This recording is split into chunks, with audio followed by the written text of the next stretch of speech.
लाठीचार्ज या बिल्कुल ठीक बात है, सबसे आखिरी विकल्प होता है पुलिस उनका। बचने की कोशिश करती है और छात्रों को और युवाओं को तो पुलिस सर मेरे पास तो कुछ सोर्सेस से जानकारी ये भी है, सर मेरे पास तो कुछ सोर्सेस से जानकारी ये भी है कि जो सीआरपीएफ बल वहां पे आरपीएफ वगैरह ये तैनात था, उनके पास तो ऑर्डर ये था और उनका भी मन यही था कि छात्र हैं, ये बच्चे हैं, इनके ऊपर हमें बल का प्रयोग नहीं करना है। सर देखिए, सबसे पहले तो मैं सीआरपीएफ के डीजी को वाकई प्रणाम करना चाहूँगा, जिन्होंने अपने फोर्स के मनोबल के लिए कहा कि यदि कुछ भी हुआ है, यदि आपने ऑनेस्टी से ड्यूटी किया है, यदि उसमें लाठी भी चली है, पैलेट गन भी चला है, ये उन्होंने जिक्र तो नहीं किया, लेकिन उनके कहने का आशय यही था, हम आपके साथ हैं, हम उसका ओनरशिप हम लेंगे। ये बहुत ज़रूरी है एक लीडर के लिए कि अपने अंदर अपने मातहत काम करने वाले जो नहीं सर, आपको इसे क्लियर करना होगा, पैलेट गन भी चली तो हम आपके साथ हैं। बिल्कुल, उन्होंने कहा एक ढंग से, एक मिनट, उन्होंने कहा कि इसकी जिम्मेदारी मैं लेता हूं। कैनन सिंह सीआरपीएफ के डीजी है, उन्होंने कहा कि जो भी हमारी फोर्सेज ने किया है उसके लीडर के तौर पर उसमें सब वो इंक्लूडेड है। अच्छी बात समझता हूं, बहुत अच्छी बात उन्होंने कहा, कम से कम उन्होंने जिम्मेदारी ली। और ये फोर्स के अधिकारी की जिम्मेदारी भी यही होती है, नेता का मतलब ही यही होता है। ऐसा नहीं होता है कि जब अच्छी बात हो तो उसका ओनरशिप आपके पास जाए और जब कोई बुरी घटना घट जाए तो अब आप अपने सारी चीजें सबऑर्डिनेट पर डाल करके आप किनारे लग जाएं।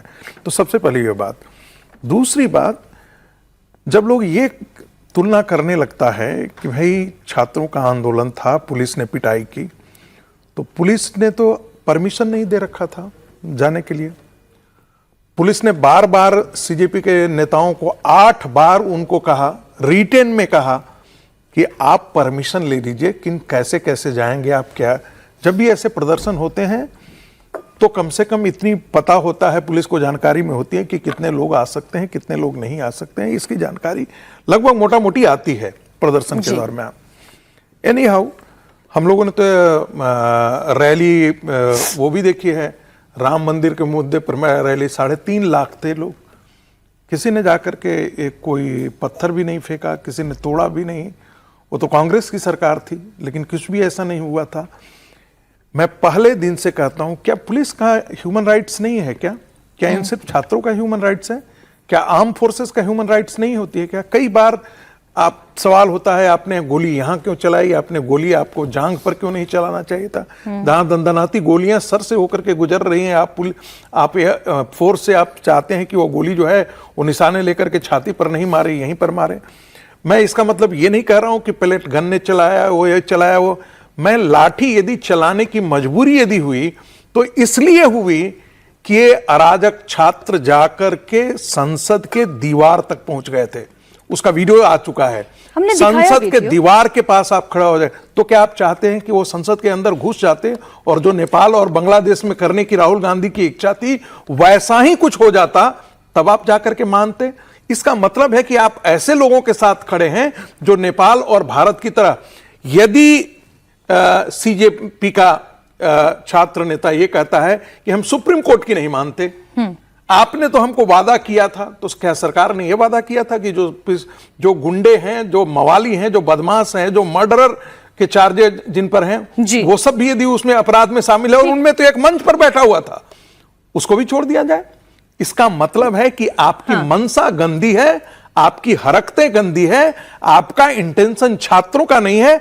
आपको लड़ना इस सिस्टम से लड़ना चाहते हैं, इस सरकार से लड़ने की मनसा है इस सीजीपी का। आप ध्यान रखिए, मैं बार बार कह रहा हूं, सीजीपी का आंदोलन तो छात्रों के नाम पर किया हुआ आंदोलन है। जो इस सरकार से लड़ना चाहती है उसका इस मुद्दे से लेना देना बहुत कम है। मैं सीजेपी और छात्रों के आंदोलन को अलग अलग तरह से देखती हूं।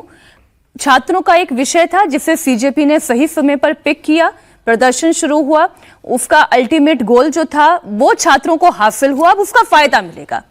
लेकिन ये जो तस्वीर थी ये अच्छी तस्वीर नहीं थी। छात्रों का पिटना भी अच्छा नहीं था, पुलिस वालों का भी पिटना बिल्कुल अच्छा नहीं था।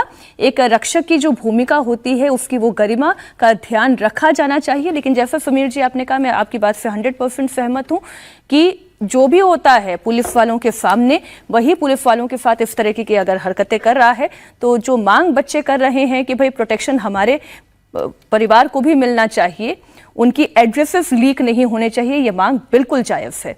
लेकिन सांसद क्या सुनेंगे? क्या कोई कानून लेकर आएंगे? प्रोटेक्टर्स के लिए क्या प्रोटेक्शन होगा?